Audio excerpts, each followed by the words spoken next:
you noticed how your skin responds to the changing seasons? I know I have. Between the cold temps, changes in humidity, turning on our heater, it all affects how moisturized our skin is. This morning, skin and beauty expert Lynda Moore is here with some ways to combat dry skin. Yes. Oh, it's so dry. I'm trying one on that you brought. Yes, the hand mask with the hyaluronic acid, but our hands are still so dry because of the sanitizers and the hot water, so it's all very drying for the skin. The washing, the scrubbing, and I swear I'm trying to put on lotion after every time I wash my hands, but Lynda, it's not enough. It's not enough. It's not enough. Okay.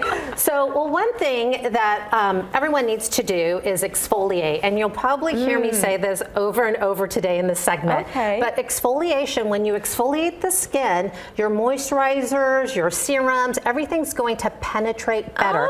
So really, with this hand mask, if we exfoliated first and then put the mask on, it would have been better. Yes. See, and here I am thinking that exfoliating your skin would make it worse, but that's not the case. It helps. It's not the case. You could over exfoliate and just make your skin raw practically. Okay, so you do want to be careful. You do want to exfoliate, but you do, after you exfoliate, you always want to moisturize. So that's very important. Here's a couple of examples.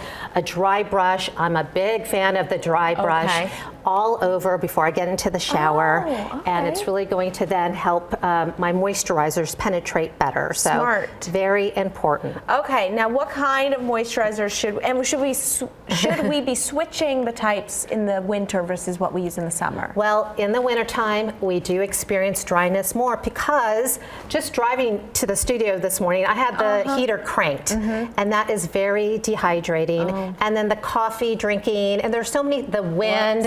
Yes. And there's no humidity in our air. So we experience something called, this is a big word, transepidermal water loss. So basically what that means is the moisture in our skin poofs, goes out into the air. It evaporates? It evaporates, yes. Now, if we lived in Florida, it's a little different story because we get a little bit of humidity and moisture from the air, but we don't have any here. Yeah. Oh, my skin was so happy when I visited Miami. Yes. Yes. Yeah.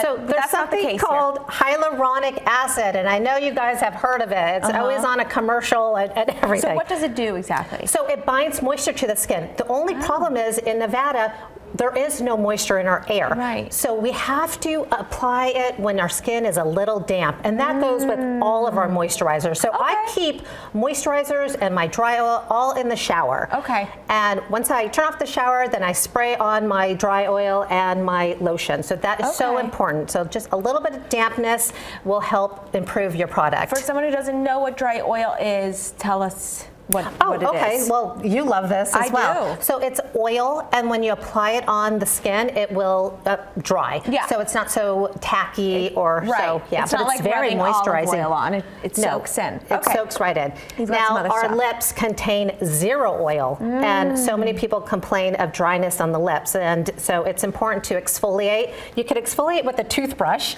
I do this all the time. Obviously, you could do that very easily.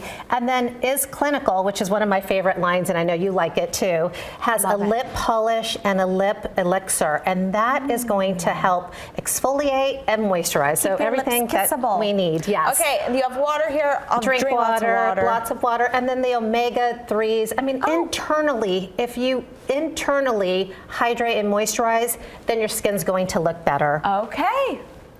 Amazing tips. Thank you. I've got some things to add to my regimen. Thank you so much, Lynda.